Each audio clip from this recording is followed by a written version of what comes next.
Amin, amin. Silahkan duduk. Ya, shalom runners yang dikasihi Tuhan.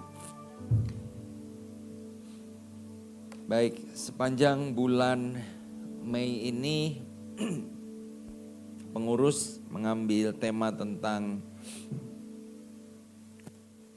transform living, ya. Kehidupan yang diubahkan. Siapa di antara runners yang mau hidupnya diubahkan? Semua, puji Tuhan, ya. Mungkin ada orang yang merasa, hidup saya udah baik kok. Ya. Hidup saya udah nyaman, hidup saya udah sudah settle gitu ya, sudah mapan gitu. Nggak ada yang perlu diubah. Nah, saya mau tekankan buat kita semua bahwa dalam segala hal, dalam hal apapun di hidup kita, entah itu studi, entah itu kerjaan, entah itu bisnis, terlebih hal rohani, kita itu nggak bisa berada dalam posisi stagnan atau mandek atau diam di tempat. Amin. Ya.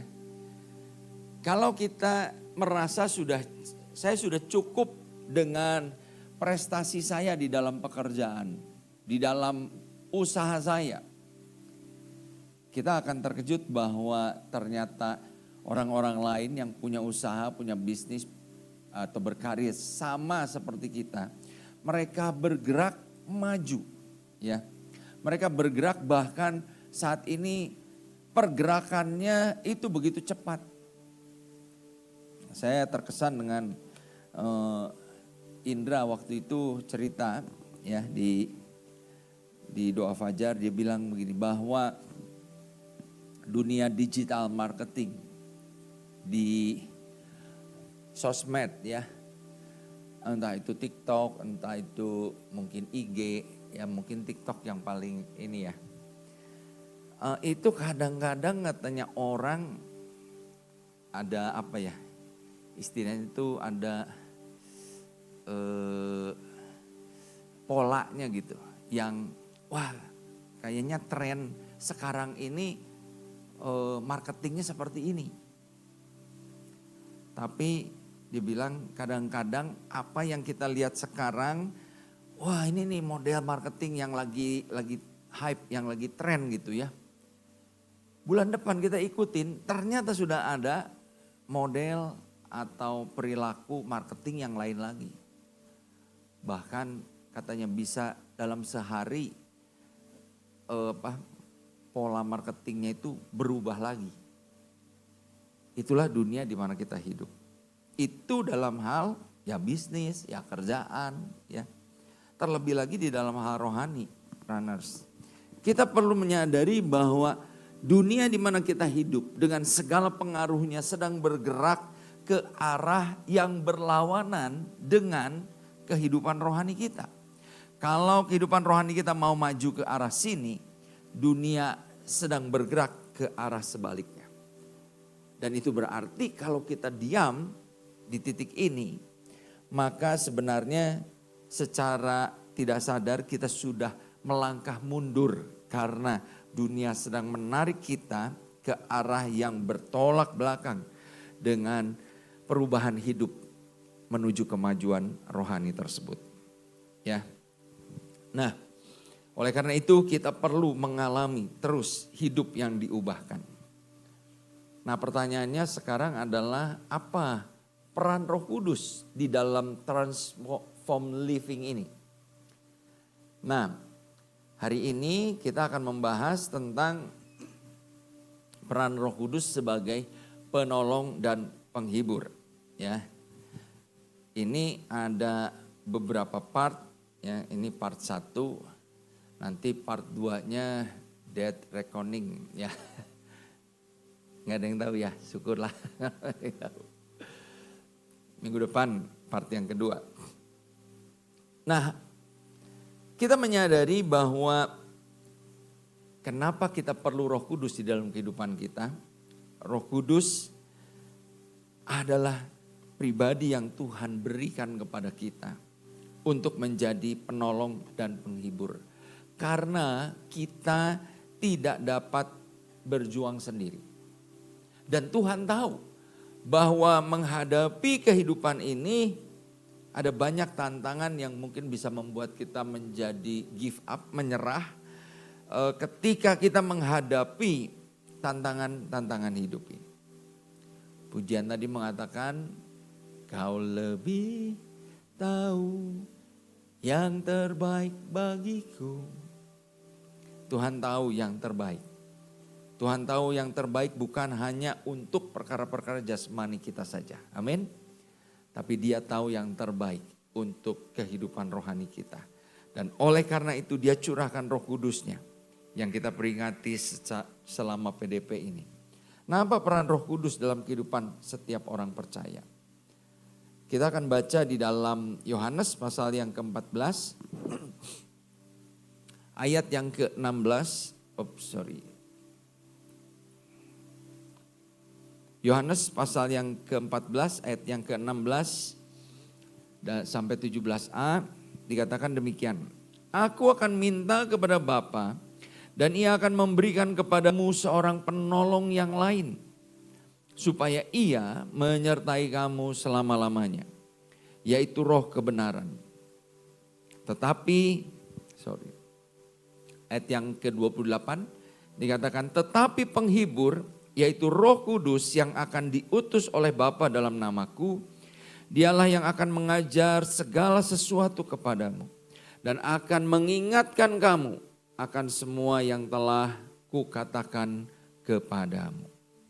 Nah, runners, kita perlu menyadari bahwa di dalam kehidupan ini seringkali ini yang terjadi, ya, bahwa dalam diri kita, dalam hidup kita ada perjuangan antara iblis, pengaruh-pengaruh dunia ini, ya, dan suara Tuhan, hati nurani kita. Dan itu bertempur di dalam pikiran kita. Kita berjuang bagaimana Tuhan menghadapi hal ini. Secara daging mungkin kita pengen mengikuti saran si iblis. Tetapi roh kita menyadari bahwa kita perlu mengikuti kebenaran firman Tuhan. Nah, disinilah dikatakan tadi, Tuhan bilang, aku akan minta kepada Bapa supaya Ia memberikan kepadamu seorang penolong yang lain. Katakan sama-sama, penolong. Dan penolong ini akan menyertai kamu, katanya, selama-lamanya. Amin. Nah, menariknya bahwa kata penolong dalam ayat ini dan juga dalam ayat yang atau ayat yang ke-26, kata penolong itu dipakai kata parakletos, yang mana kata parakletos itu pertama bisa berarti memang penolong, diterjemahkan sebagai penolong. Di ayat ini diterjemahkan sebagai penghibur, ya. Nah, tapi ada banyak arti lain. Parakletos punya arti pertama sebagai penolong yang menguatkan, penolong yang memampukan kita untuk melakukan sesuatu. Tetapi bukan hanya itu. Saya katakan parakletos juga berarti adalah juru syafaat atau pembela.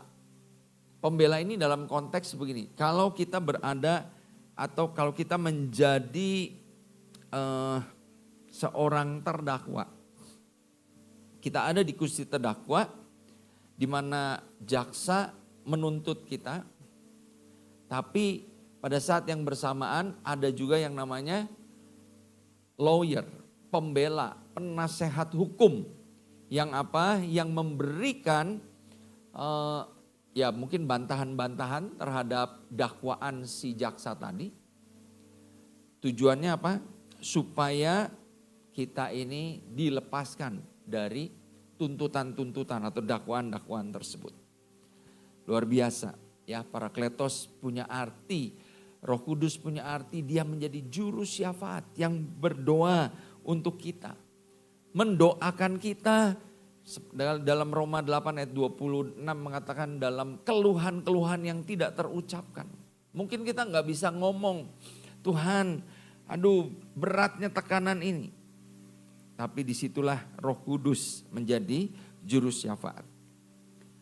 Yang ketiga, Parakletos juga punya arti sebagai penasehat. Memberi nasihat kepada kita untuk apa? Dalam mengambil keputusan misalnya. Dalam mengingatkan apa yang Tuhan firmankan. Jadi Roh Kudus diberikan kepada kita. Untuk apa? Seringkali ketika kita mungkin sedang galau menghadapi apa yang harus saya perbuat dalam menyelesaikan masalah ini. Tiba-tiba terlintas satu ayat firman Tuhan mungkin yang pernah kita baca. Atau sebuah lagu mungkin yang kata-katanya begitu merema buat kita. Nah, kadang Roh Kudus menjadi penasehat untuk mengingatkan firman Tuhan dan memberikan kekuatan di saat kita lemah. Dan yang terakhir dikatakan Parakletos juga adalah penghibur. Penghibur yang menopang, yang memberikan dukungan kepada kita.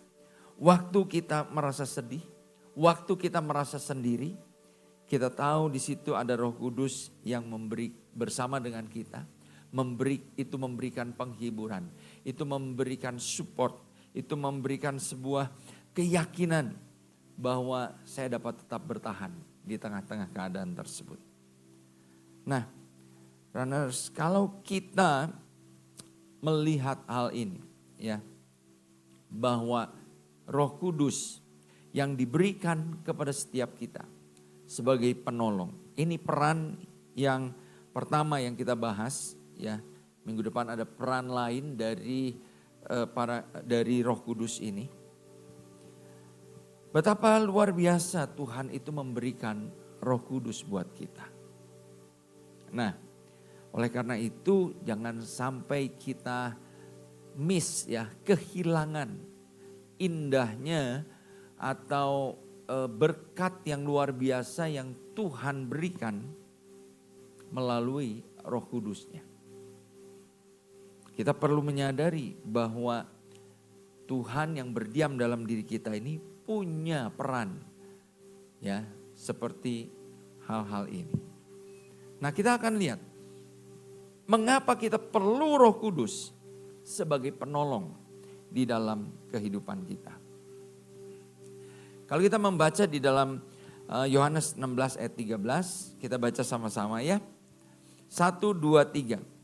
Tetapi apabila ia datang, yaitu Roh kebenaran, ia akan memimpin kamu ke dalam seluruh kebenaran, sebab ia tidak akan berkata-kata dari dirinya sendiri, tetapi segala sesuatu yang didengarnya itulah yang akan dikatakannya. Dan ia akan memberitakan kepadamu hal-hal yang akan datang. Kenapa kita perlu Roh Kudus sebagai penolong? Karena Roh Kudus dikatakan akan memimpin kita ke dalam seluruh kebenaran. Karena saya percaya begini, bahwa saat kita menerima Tuhan Yesus sebagai Tuhan dan Juru Selamat, firman Tuhan bilang kita itu menjadi ciptaan yang baru. Amin. Kita menjadi ciptaan yang baru, tetapi bahwa perubahan di dalam hidup kita itu tidak terjadi kemudian secara instan. Anda ciptaan baru, amin. Pertanyaannya, apakah Anda sudah berubah dalam kehidupannya? Sudah berubah total maksud saya? Kita masih bergumul bukan dengan manusia lama kita, sifat-sifat kita. Yang mungkin pemarah, yang mungkin pendendam, yang mungkin suka hal-hal yang najis. suka dengan pornografi, yang mungkin kita orang yang sangat egois, sangat mementingkan diri kita sendiri. Saya ingat pada tahun 80-an ada seorang evangelis, ya, penginjil terkenal, yang kalau dia itu kalau ya pelayanan atau KKR gitu ya sambil main piano ya, kayak Don Moon gitu. Jadi dia main piano sambil nyanyi. Ribuan orang yang datang di dalam KKR-nya. Saudara-saudara, waktu baru dia nyanyi ya, jemaat itu biasanya udah pada nangis. Zaman dulu belum ada YouTube, belum ada medsos gitu ya, jadi mungkin rasanya sih ada di rekamannya di YouTube gitu. Tapi yang menarik adalah begini, satu ketika dia itu di tengah-tengah popularitas yang begitu tinggi, dikagumi sebagai evangelis. Dia kedapatan sedang menyewa pelacur. Ya. Dan itu mengejutkan sekali. Nah, kemudian setelah ketahuan hal tersebut, ternyata itu bukan yang terakhir. Tapi kemudian setelah beberapa lama kejadian itu terulang lagi. Ya. Lalu setelah sekian lama dia bercerita begini. Setelah kemudian pamornya menurun, dia sudah tidak lagi melayani sebagai evangelis. Dia cerita begini. Sejak muda dia punya masalah dengan masturbasi. Dia bergumul dengan kebiasaan buruknya itu. Nah, yang menarik dia bilang gini, saya berpikir dengan saya masuk sekolah Alkitab, ya, dengan saya masuk sekolah teologi, ya, kebiasaan itu akan hilang. Tapi apa yang terjadi? Meskipun dia sudah sekolah Alkitab, sekolah teologi, ya, dia bilang dia masih bawa ya majalah-majalah Playboy gitu, Penthouse ya. Zaman dulu kan nggak ada internet, majalah-majalah, dan di Amerika itu legal ya, orang bisa beli majalah-majalah porno, majalah-majalah perempuan telanjang, setengah telanjang, bisa beli di mana-mana, dan dia bawa itu ke asrama ya. Anak-anak STT tahu bahwa mereka tinggal di asrama. Dia bawa majalah-majalah porno seperti itu, dia simpen di lemari, di lokernya. Gila gak Bapak runners? Tapi dia menyadari, aduh kok saya gak bisa ya menghilangkan kebiasaan masturbasi saya. Lalu dia bilang begini, mungkin dengan saya menikah kebiasaan saya ini akan hilang. Akhirnya dia menikah. Apa yang terjadi? Yang terjadi malah kehidupannya lebih parah sampai akhirnya yang saya ceritakan tadi. Dia bukan hanya menyukai pornografi tapi juga kemudian mencari pelacur. Di tengah kepopulerannya, ketenarannya sebagai seorang evangelis yang sangat diurapi Tuhan. Apa yang dapat kita pelajari dari kisah tersebut? Pada dasarnya kita semua tidak mempunyai kekuatan yang cukup untuk melawan godaan kedagingan kita. Pada dasarnya kita punya struggle ya, perjuangan yang besar untuk apa? Hidup dalam kehendak Tuhan. Nah, tapi bersyukurnya adalah apa? Karena Tuhan memberikan Roh Kudus kepada kita. Amin. Dan Roh Kudus itu dikatakan tadi bahwa Dia akan memimpin kita ke dalam seluruh kebenaran. Ya. Roh Kudus akan memimpin kita dalam seluruh kebenaran. Artinya Roh Kudus akan membawa kita untuk hidup semakin serupa dengan Kristus. Amin, runners, ya. Kalau Roh Kudus yang merupakan penolong, yang merupakan penasehat buat kita, mengajarkan kepada kita segala kebenaran firman Tuhan dan mengingatkan kepada kita kebenaran itu, maka saya percaya itulah yang akan membuat kita dapat bertahan, dapat kuat, dapat menang atas segala pergumulan-pergumulan kedagingan kita. Runners, rindukah kita menjadi serupa dengan Tuhan Yesus?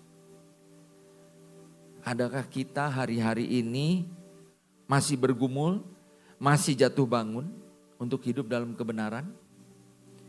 Kalau engkau sedang mengalami pergumulan untuk hidup benar di hadapan Tuhan, inilah saatnya kita minta Roh Kudus untuk menolong kita. Inilah saatnya kita untuk minta kuasanya memenuhi kehidupan kita. Di dalam Galatia 5 ayat yang ke-16 dikatakan, Rasul Paulus bilang begini, maksudku ialah hiduplah oleh roh katanya, maka kamu tidak akan menuruti keinginan daging. Amin. Hidup oleh roh, maka engkau tidak akan lagi mengikuti, menuruti keinginan daging. Kalau kita mengizinkan Roh Kudus mengendalikan hidup kita, saya percaya bahwa meskipun ya godaan itu bisa muncul dalam kehidupan kita, tapi kita akan dimampukan untuk tidak mengikuti keinginan daging tersebut. Amin. Nah, saya mau sharing pengalaman saya. Dulu waktu kami masih remaja ya, saya sama anak-anak remaja di Isalmasi Lengkong Besar waktu itu. Kita punya kerinduan di ibadah atau di masa-masa pencurahan Roh Kudus itu ngadain doa. Ya seperti biasalah gereja Isalmasi memang secara rutin gitu ya mengadakan itu. Nah itu tahun 1987. Dan pada waktu itu kami mengalami lawatan Tuhan yang luar biasa. Acaranya begitu sederhana, cuman dengerin firman, kemudian kita doa, didoain satu-satu. Dan banyak pada saat itu yang mengalami kepenuhan Roh Kudus, termasuk saya. Nah, singkat cerita itu menjadi pengalaman yang begitu, waduh ya excited sekali, menggairahkan sekali gitu ya di dalam kehidupan saya. Tidak lama setelah itu, ya saya percaya bahwa ini Tuhan tahu apa yang menjadi kebutuhan saya waktu itu. Sebagai anak muda usia ya 19-20 tahun ya. Runners, beberapa bulan sesudah saya dipenuhi oleh Roh Kudus, keluarga kami, ya maksudnya orang tua saya itu punya pembantu. Nah pembantunya ini ya agak ganjen, tahu ganjen? Agak centil gitu ya. Dan bukan sekedar centil, tapi memang mungkin ya bermaksud untuk menggoda gitulah si majikannya ini. Saya pikir ini ya setelah kejadian itu, jadi dia tuh nggak lama kerja di orang tua saya, tapi setelah kejadian itu saya berpikir begini, kalau saja saya pada saat itu mungkin belum mengalami kepenuhan Roh Kudus, mungkin saya sudah jatuh dalam godaan si pembantu ini, ya. Dan saudara-saudara, waktu itu papi mami saya baru jadi gembala ya. Tahun 86 kan Malai Air ini baru berdiri. Itu tahun 87. Bisa dibayangin kalau misalnya kemudian saya menjadi harus dikenal sebagai orang yang menghamili pembantu ya. Gimana orang tua saya sebagai gembala, sebagai pendeta. Tapi di situ saya melihat ya benar bahwa secara manusiawi saya itu anak muda, orang yang mungkin masih libidonya tinggi gitu. Tapi karena Roh Kudus, saya percaya karena Roh Kudus yang memenuhi saya waktu itu. Dia menolong saya, memberikan kekuatan kepada saya untuk saya tetap menjaga kekudusan saya di tengah-tengah godaan yang begitu luar biasa. Ya. Godaannya kayak gimana? Ya mungkin kamu bayangin kayak Yusuf aja lah gitu ya. Yusuf di dalam Kejadian. Ya kurang lebih seperti itu. Nah oke, ya. Jadi kalau saudara-saudara hari-hari ini engkau sedang bergumul dengan masalahmu. Keterikatan dengan hal-hal yang pornografi, keterikatan dengan hal-hal yang buruk. Ya emosi yang meledak-ledak mungkin. Gak bisa kendalikan amarahmu. Hari ini saya percaya Roh Kudus yang dicurahkan kepada setiap orang yang percaya akan memberikan kepada kita kuasa dan kekuatan. Untuk apa? Kita tidak menuruti keinginan daging. Amin. Oke, yang kedua. Kemudian dikatakan tadi bahwa kalau Roh Kudus itu dicurahkan kepada kita, yaitu roh penghibur. Ya. Dia diberikan kepada kita untuk menjadi penghibur. Atau dengan kata lain, Roh Kudus itu akan memberikan kepada kita ya, ketenangan pada saat kita mengalami kesedihan. Memberikan ketenangan di saat-saat kita harus menderita. Runners, hidup kita ini sebagai orang percaya gak luput dari masalah, benar gak? Bahkan juga mungkin kita menghadapi penganiayaan. Pernah baca gak beberapa hari ini, ya mungkin belum seminggu. Viral di mana ada orang berdoa, ya memang orang Katolik. Tapi kemudian dipersekusi, ya, dihentikan ibadahnya bahkan sampai ada yang dibacok. Dengar atau baca kisahnya? Nah, ketika orang-orang Kristen diperlakukan seperti itu, dipersekusi. Kenapa orang-orang Kristen bisa tetap kuat? Kenapa orang-orang Kristen enggak membalas? Kenapa orang-orang Kristen tidak melawan? Bahkan kita tetap bisa memuji Tuhan, kita tetap bisa bersyukur. Saya percaya bahwa Roh Kudus yang ada di dalam setiap kita, itulah yang memberikan kekuatan, itulah yang memberikan penghiburan kepada kita, menopang kita menghadapi berbagai tantangan, berbagai masalah di dalam kehidupan ini. Runners, hari-hari ini hidup kita tidak semakin mudah.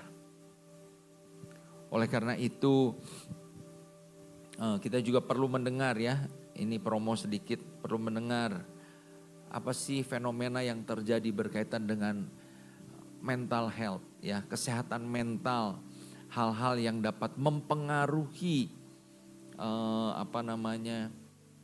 kesehatan mental kita. Nah, boleh daftar.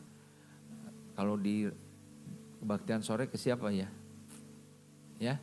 Oh, ke Stevina ya. Ya, silahkan daftar untuk tanggal 1 Juni nanti. Nah, tantangan yang kita hadapi begitu besar, begitu masif. Tapi saya percaya kalau kita hidup dipenuhi oleh Roh Kudus, kita bisa tetap tenang menghadapi tekanan yang datang dalam kehidupan kita. Amin. Dalam Wahyu pasal yang kelima ayat yang ke-6, Wahyu 6 ayat 5 dan ke-6 dikatakan begini. Dan ketika anak domba itu, yaitu Tuhan Yesus, membuka meterai yang ketiga, aku mendengar makhluk yang ketiga berkata, mari. Dan aku melihat sesungguhnya ada seekor kuda hitam dan orang yang menungganginya memegang sebuah timbangan di tangannya. Dan aku mendengar seperti ada suara di tengah-tengah keempat makhluk itu berkata, secupak gandum sedinar dan 3 cupak jelai sedinar. Tetapi janganlah rusakkan minyak dan anggur itu. Ini adalah nubuatan-nubuatan yang akan terjadi di akhir zaman, di hari-hari terakhir seperti ini. Ya, ada ketika meterai yang pertama keluar kuda putih, meterai yang kedua keluar kuda merah, meterai yang ketiga keluar kuda hitam, dan yang keempat keluar kuda hijau kuning ya atau belerang. Nah, yang menarik itu merupakan gambaran dari kesulitan-kesulitan yang terjadi di dunia menjelang akhir atau menjelang kedatangan Tuhan Yesus yang kedua kali. Nah, salah satunya dikatakan begini, waktu meterai yang ketiga itu dibuka, makhluk itu berkata, mari, dan kemudian muncullah kuda hitam membawa timbangan. Ini berbicara tentang masalah ekonomi yang akan melanda kehidupan umat manusia. Kesulitan ekonomi yang akan menjadi pergumulan dari semua orang. Dan apa yang terjadi? Pergumulannya, kesulitannya itu bagaikan seperti ini. Ada suara yang berkata secupak gandum sedinar dan 3 cupak jelai sedinar. Gandum dan jelai itu makanan pokok, ya, sama-sama cuma kualitasnya. Gandum itu kualitas premium, jelai itu KW lah ya, KW2 atau KW3. Jadi makanan yang murah, beras yang murah kalau di Indonesia ini. Secupak itu kurang lebih 1 liter gitu ya. Seliter gandum ya beras premium harganya sedinar. Pada masa itu sedinar itu adalah upah kerja dari seorang pegawai ya. Bukan UMR tapi pekerja yang ya cukup profesional gitu. Jadi kira-kira berapa? Kalau misalnya oke lah kita ambil UMR aja ya. UMR di Bandung itu berapa? Ada yang tahu? Enggak ada yang 4,2 ya. Kalau dibagi 30 jadi berapa? 140 ribu. Kamu beli beras berapa kalau 5 kilo? 70-an ya? 80 sekarang. 75 ya. Itu 5 kilo loh. Ini seliter. Seliter itu enggak sampai sekilo ya Bu ya? Enggak sampai. 140 ribu. Bisa bayangin enggak berapa mahalnya makanan pada saat itu terjadi. Ya. Itu kesulitan yang akan kita hadapi ke depan. Kalau beras naik sampai sekarang ini, waktu mungkin sebelum ini pernah lebih mahal ya, waktu beras langka. Tapi rasanya nggak sampai 140 ribu sekilo. Nah bayangkan ketika ada masa di mana kesulitan ekonomi demikian beratnya. Tetapi yang menarik di situ dikatakan jangan rusakkan minyak dan anggur itu. Apa maksudnya di sini? Runners, seringkali Roh Kudus dilambangkan sebagai minyak juga. Ya. Nah, ini menggambarkan kepada kita begini, bahwa masa-masa yang sukar, masa-masa yang membuat beban berat dalam hidup kita, itu seringkali membuat kita lelah secara jiwani. Ya. Tetapi kalaupun masalah itu melelahkan jiwa kita, kalaupun kesulitan keuangan yang mungkin kita hadapi sekarang dan waktu mendatang, itu membuat kita kehilangan sukacita. Ayat ini mengatakan satu hal, jangan sampai kita kehilangan relasi dengan Roh Kudus. Amin. Jangan sampai hubungan kita dengan Roh Kudus itu rusak. Ya. Tadi lagu yang Indra bilang kita harus tetap terhubung, ya. Terhubung dengan Tuhan. Hati kita tetap connect dengan Tuhan. Karena disitulah kita tahu Roh Kudus akan memberi penghiburan kepada kita. Di tengah situasi, di tengah keadaan yang mungkin membuat jiwa kita menjadi letih, menjadi kehilangan kekuatannya, menjadi kering. Percayalah, kalau kita memiliki Roh Kudus, Roh Kudus akan memberikan ketenangan di dalam tekanan yang kita hadapi. Runners, betapa luar biasa janji Tuhan ini. Oleh karena itu, mari kalau kita mau menjadi pribadi-pribadi yang terus mengalami diubahkan kehidupan kita, mari kita minta Roh Kudus memenuhi kehidupan kita. Mari kita minta supaya Tuhan terus mengubah kehidupan kita, menuntun kehidupan kita, mengarahkan kita. Ya,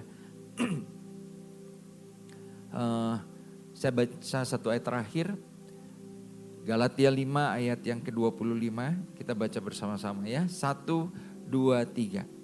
Jikalau kita hidup oleh Roh, baiklah hidup kita juga dipimpin oleh Roh. Amin. Kalau kita sudah mengalami Tuhan Yesus sebagai Tuhan dan Juru Selamat kita, kita hidup oleh Roh-Nya. Biarlah Roh itu bukan hanya sekedar memberikan kepada kita kehidupan, tetapi Roh itu juga yang akan memimpin kehidupan kita, memberikan kekuatan, memberikan penghiburan bagi kita sekalian. Amin. Mari kita tundukkan kepala.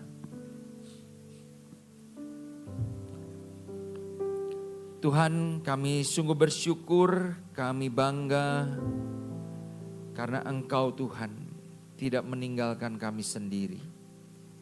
Ketika Engkau naik ke surga, Engkau mencurahkan Roh Kudus-Mu yang memberikan begitu banyak hal dalam kehidupan kami. Kami bersyukur karena Roh Kudus menjadi parakletos buat kami, menjadi penolong kami, menguatkan kami, memampukan kami untuk kami dapat mengalahkan segala godaan-godaan, keinginan manusia lama kami, keinginan kedagingan kami. Kami bersyukur Tuhan karena di dalam Engkau Roh Kudus-Mu dicurahkan buat kami. Roh Kudus-Mu menjadi penghiburan buat kami. Hamba berdoa Tuhan buat setiap kami yang hadir pada sore malam hari ini. Biar kami yang telah mendengar begitu luar biasa Roh Kudus yang dicurahkan. Hati kami rindu Tuhan. Hati kami haus untuk mengalami kepenuhan Roh. Untuk dipimpin oleh Roh Kudus. Roh Kudus yang akan mengubahkan kehidupan kami. Kami mau kejar, kami mau raih, kami mau rindukan Sehingga perubahan demi perubahan terjadi di dalam kehidupan kami, anak-anak-Mu. Terima kasih Tuhan, hamba-Mu sudah berhenti berbicara. Tapi biarlah Roh Kudus yang terus bekerja di dalam hati kami semua. Di dalam nama Tuhan Yesus, hamba berdoa dan mengucap syukur. Haleluya. Amin.